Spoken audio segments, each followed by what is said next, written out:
Terima kasih pemirsa masih bersama kami NTV Prime Dialog. Saya masih berbincang terkait dengan kontroversi mediasi kasus ijazah Jokowi. Saya akan kembali ke Bang Refli. Bang Refli, apakah Anda ingin merespons apa yang disampaikan Bang Faisal tadi? Silakan. Kita ya ngomongnya, karena saya tidak berpikir mengenai mediasi di ruang politik terlalu intens gitu ya. Karena saya tetap mengaitkannya dengan proses hukum yang berlangsung. Karena kalau kita bicara mengenai mediasi kan sebenarnya kan itu kan kata lain dari restoratif justice. Hanya memang nanti dari sisi teknis hukumnya yang bisa di restoratif justice kan itu adalah kan delik aduannya. Kita tahu bahwa dalam kasus Roy Suryo, Dr. Tifa dan Rismon, saya nggak mau bilang Dr. Roy Suryo CS ya, itu mereka dikenakan tidak hanya pasal-pasal delik aduan yang variasi hukumannya 9 bulan sampai 4 tahun, tetapi dikenakan juga pasal-pasal delik umum, yaitu di Undang-Undang ITE dengan variasi dan KUHP ya, KUHP nggak ya untuk satunya klaster 1, dengan variasi hukuman mulai dari 2 tahun sampai 12 tahun. Nah, sebenarnya saya kan sebagai orang hukum lebih tertarik untuk bicara teknis hukumnya. Kok bisa begitu ya penegak hukum? Apalagi menurut saya mengenakan pasal 35 Undang-Undang ITE itu ngawur. Kenapa ngawur? Karena Undang-Undang ITE pasal 35 itu bicara tentang mengedit data, ya kan? Dan agar tampak menjadi otentik, ya kan? Jadi kita ada sebuah dokumen lalu kita edit biar kelihatan bahwa dokumen itu asli otentik. Padahal justru kan yang dilakukan oleh RRT ini sebaliknya, dia mengatakan bahwa dokumen itu tidak otentik, ya kan? Dokumen itu tidak asli. Kapan Roy Suryo itu mengatakan ada dokumen yang asli? Jadi itu saja sudah sangat berbeda. Jadi sangat dipaksakan menggunakan Undang-Undang ITE pasal 35 dan 32. Artinya Bang Refli, ketika ada pendekatan politik, Anda yakin akan lebih sumir lagi? Saya tidak menghitung itu karena begini, ini udah kasus politik memang. Oke. Jadi kalau kasus politik itu ya, kadang-kadang hukumnya bekerja, oke? Tapi di balik layarnya kadang-kadang bekerja juga. Sebagai contoh misalnya kasus Bambang Tri dan Gus Nur. Orang tahu itu, hukumannya sudah dipesan dari awal. Bahkan Bambang Tri dan Gus Nur itu diancam dengan ancaman hukuman 10 tahun dan kemudian dalam tuntutan 10 tahun betul. Jarang sekali ada aktivis dibegitukan, padahal mereka bukan aktivis yang katakanlah punya pengikut, berbahaya dan lain sebagainya. Ya biasa-biasa aja. Tetapi mereka diancam hukuman 10 tahun penjara, lalu divonis 6 tahun dan kemudian inkrahnya 4 tahun. Itu menurut saya terlalu too much, terlalu berlebihan, seperti ingin memberikan sebuah pesan kepada siapapun yang berani mengutak-ngatik ijazah agar awas loh, kalau Anda ngutak-ngatik lagi soal ijazah, maka Anda akan dibambang terikan dan digusnurkan. Nah ini kan pendekatan yang menurut saya kejam sebagai bangsa yang berada civilized ya. Jadi kita mengkritik itu adalah penegakan hukum yang nggak benar. Ya. Atau memang ada upaya untuk secara langsung mengarah-arahkan agar penyelesaiannya lewat pendekatan politik dibanding hukum, begitu? Ya, saya kira dua-duanya harus jalan. Jadi hukumnya jalan. Ya, penegak hukum harus berani menegakkan hukum seluruh-seluruhnya. Jadi kalau misalnya ini adalah hasil penelitian saya, baru saja bercerita mendapatkan komplimen dari seorang ahli artificial intelligence ketika membaca buku Jokowi's White Paper. Dia bahkan mengatakan yang namanya yang ditulis Dr. Tifa itu, kalau dokternya sudah doktor, maka Tifa itu berhak dapat doktor lagi untuk tulisan dia di Jokowi's White Paper. Karena dia membuat suatu pendekatan yang luar biasa, neuropolitika. Jadi menggabungkan neuroscience, ilmu otak, dengan ilmu politik. Dan itu tulisan yang ketika Ridho Rahmadi yang ahli AI ini mengatakan, itu tulisan yang luar biasa, yang itu bukan hal yang biasa. Demikian juga ketika Rismon menjelaskan dengan source-source yang ada, bahwa apa yang ditelitinya itu kemudian sampai pada kesimpulan fake, ya not original, itu juga luar biasa dia bilang. Nah, ini kan sebuah penelitian hasilnya yang luar biasa. Ya. Tiba-tiba dikriminalisasi, maka dua layer itu harus berjalan. Secara politik silakan bekerja. Saya kira pemerintahan Prabowo memiliki kepentingan untuk menyelesaikan kasus ini secara baik agar tidak mengkriminalkan anak bangsa yang melakukan penelitian. Secara hukum, penegak hukum harus membuktikan bahwa tidak boleh ada kriminalisasi terhadap kebebasan berpendapat, apalagi mereka melakukan penelitian. Ya.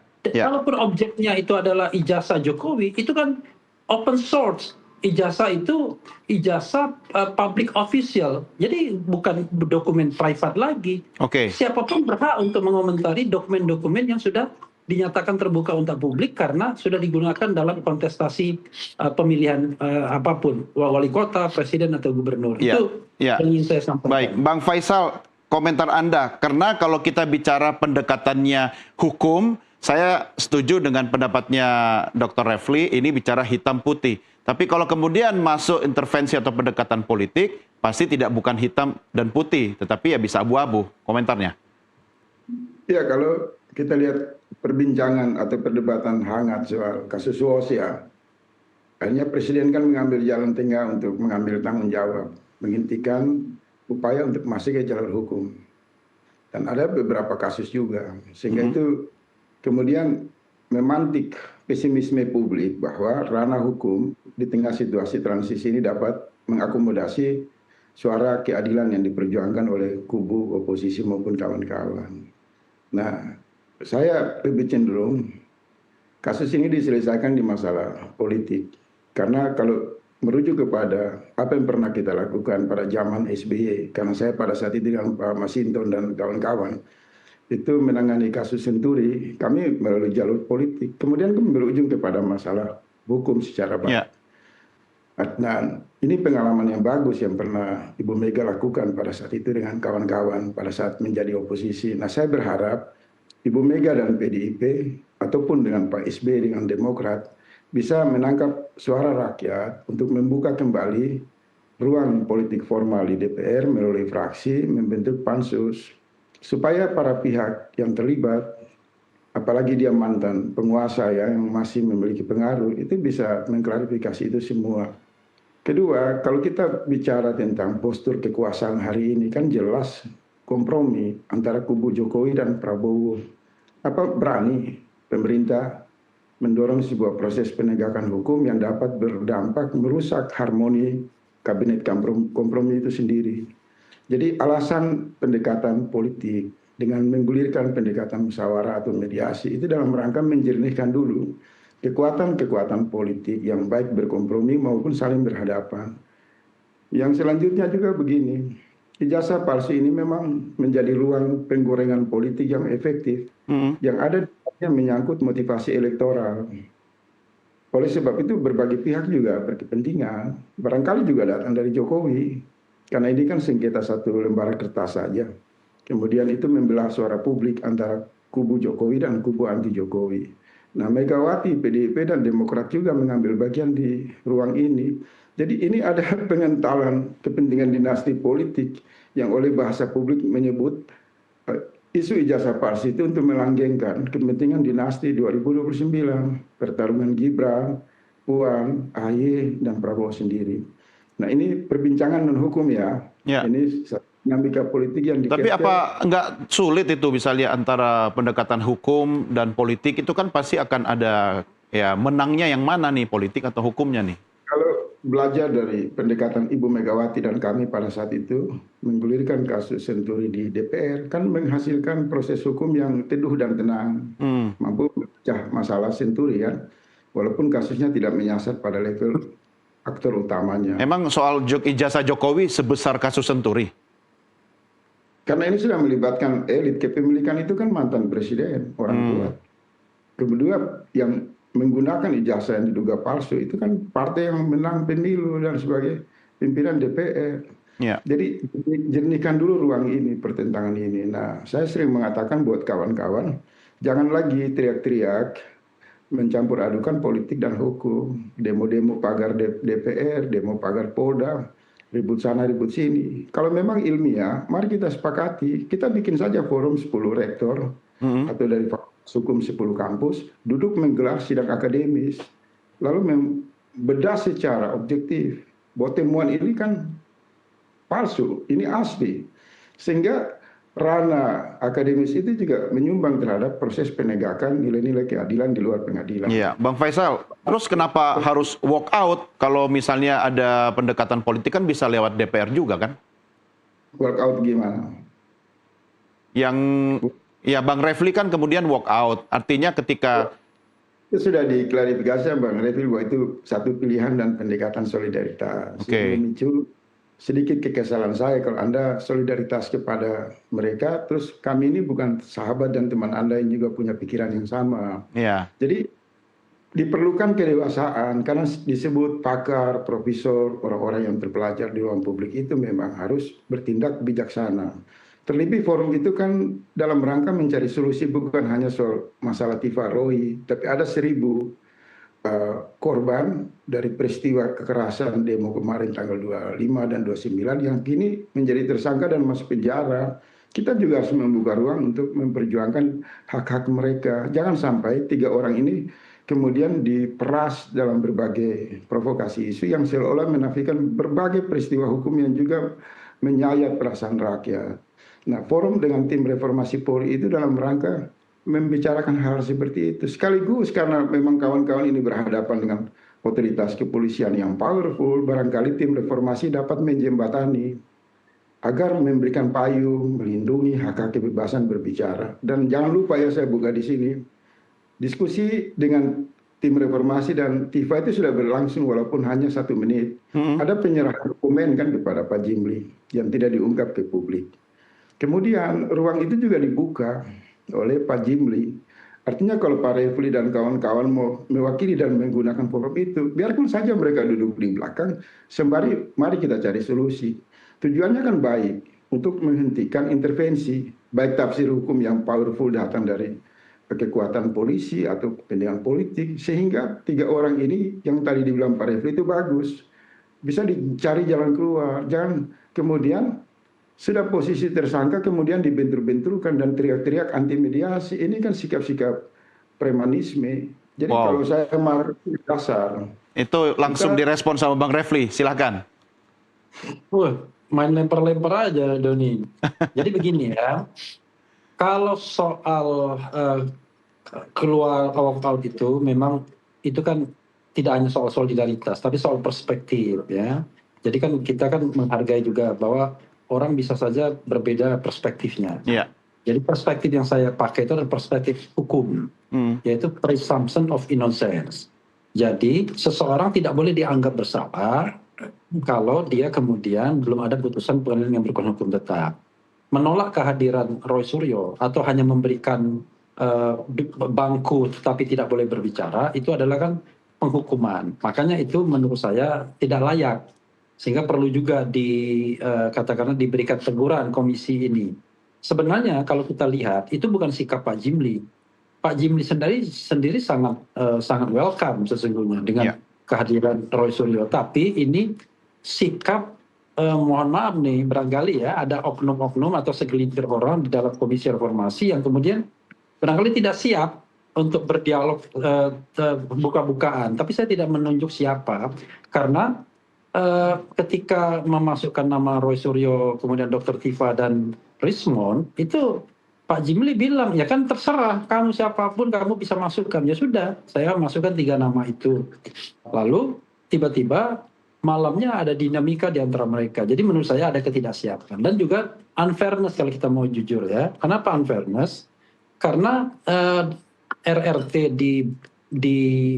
dilarang ngomong, sementara yang hadir di dalam rapat itu adalah justru kantor hukumnya mewakili kepentingan Jokowi. Kan di situ kan ada Otto Hasibuan kan, kita tahu kan Yakub Hasibuan sekarang estafet. Barangkali begini. Sebentar, saya kan tidak memotong salah. Sebentar.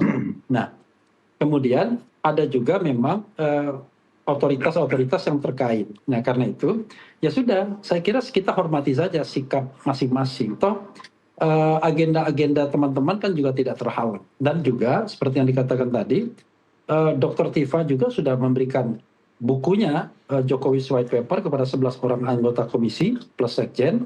Kemudian dia juga menyampaikan satu surat yang sebenarnya dia mau bacakan sendiri, tapi karena tidak boleh dibacakan, maka kemudian hanya diberikan saja kepada 11 orang tersebut. Jadi menurut saya terus terang saja tidak ingin memperpanjang itu, karena bagi saya nothing. Kenapa? Karena kan yang tidak tahu di ruang publik kan komunikasi dengan anggota reformasi kan jalan juga tetap. Saya sama Pak Jimli jalan, kita datangin Pak Jimli setelah itu, sama Pak Mahfud jalan kita tetap. Jadi bahkan Pak Jimli memuji saya, ya itulah sikap kalau aktivis harus begitu. Saya bilang minta maaf ya karena tadi keluar, oh nggak apa-apa itu bagus, tetapi komunikasi tetap jalan. Ya, ada panggung depan, ada panggung belakang ya. Iya, panggung depan dan panggung belakang tetap jalan. Saya kira nggak ada persoalan yang. Jadi kita ini kan juga bukan orang yang anti dialog, anti komunikasi kan. Silakan Bang Faisal, apa yang mau direspon tadi? Kalau gaya-gaya bahasa seperti ini menurut saya harus dihindari, karena gaya seperti apa maksudnya? Tadi kan gini, saya kan Bang Faisal ngomong banyak, saya kan nggak potong-potong, ya kan? Coba bisa saya tambahkan lagi ya. Karena itu menurut saya sekarang ke depan ya, udahlah kita nggak usah lagi mengungkit hal-hal seperti ini lagi, ya kan? Bagaimana kemudian kita mencari jalan keluar untuk menyelesaikan gantian Bang Faisal. Nanti saya berikan kesempatan setelah ini. Silakan Bang Refli. Tadi kan panjang sekali. Nah, kita pertama ada dua jalur. Ada jalur hukum dan ada jalur politik. Saya termasuk orang yang mengatakan harusnya dari awal DPR itu bekerja secara formal. Ini masalah ijazah, baik ijazah Jokowi maupun ijazah Gibran, itu kan tidak harus mendudukan orang sebagai pesakitan. Kalau seandainya DPR itu bekerja melakukan yang namanya inquiry, klarifikasi, kan gampang sekali, simple sekali. Tinggal kemudian DPR bekerja, meminta ijazahnya benar atau salah, kemudian diuji secara ilmiah akademik, kemudian case close. Tentu dengan integritas, dengan menghargai prinsip good governance dan clean government. Saya kan termasuk orang yang paling tidak suka melakukan pendekatan sebentar-sebentar dipidanakan, sebentar-sebentar dipidanakan. Nah, justru aneh. Termasuk juga penyelesaian masalah Gibran yang dimana nanti dulu Bang Refli soal itu. Saya kasih dulu ke Bang Faisal dulu. Berencana ke sana. Oke, silakan. Ya, Bang Faisal, silakan Anda boleh merespons. Saya kasih waktu yang sama. Ya, kalau sudah selesai saya merespon. Begini, jangan menganggap keluar dari ruangan itu kemudian itu masalah yang biasa. Kalau kita mau memperjuangkan keadilan, dasarnya itu prinsip-prinsip kejujuran itu kita harus bangun. Apa yang kita ucap dengan kenyataan yang kita buat itu sama, sehingga tidak menimbulkan perilaku hipokrasi. Saya harus luruskan di sini, datang saja, kemudian sudah dibuka pintu, dan itu bukan fokus masalah pada Tifa dan kawan-kawan, itu berarti harus ada sikap yang bijaksana. Dan saya kalau mau itu sebenarnya dibuka itu CCTV, supaya kelihatan jelas kan bagaimana dinamika di forum itu sangat bagus. Saya melihat, mohon maaf sekali, kawan-kawan forum mana? Forum mana dinamika? Yang audiensi maksudnya? Ya, forum audiensi itu. Oke. Kenapa bisa di pintu belakang tersangka dengan Pak Jimli ketemu, kemudian ruang itu juga dibuka di ruang terbuka, itu menjadi sesuatu yang ini tidak dewasa. Dan jangan terlalu fokus juga ke satu masalah yang seolah-olah masalah lain itu. Yang Anda maksudkan yang tidak dewasa ini adalah sikapnya, orangnya, atau apa nih Bang Faisal nih? Siapa? Anda boleh nunjuk. Kalau Bang Refli pada saat itu kasih saja 1 menit kita berunding baik-baik, barangkali tidak akan menyulut. Oh, oke. Berarti kata Bang Faisal, Bang Refli tidak dewasa. Tetapi ini kan forum berbeda pendapat boleh ya? Oke, diteruskan dulu Bang Faisal, silakan. Bro, Anda berapa kali ini presenternya ini menggaris-bawahi karakter orang, tapi kemudian orangnya nggak dikasih kesempatan menjawab. Ya, sebentar, pasti saya kasih. Harus adil. Tadi kan Bang Refli juga udah banyak. Masih ada 1 menit buat Bang Faisal, silakan. Saya begini aja, kan sudah ada penegasan menolak dialog. Kawan-kawan sering mengatakan DPR itu udah gak diharapkan, semua aparat busuk. Ya udah masuk jalur hukum saja.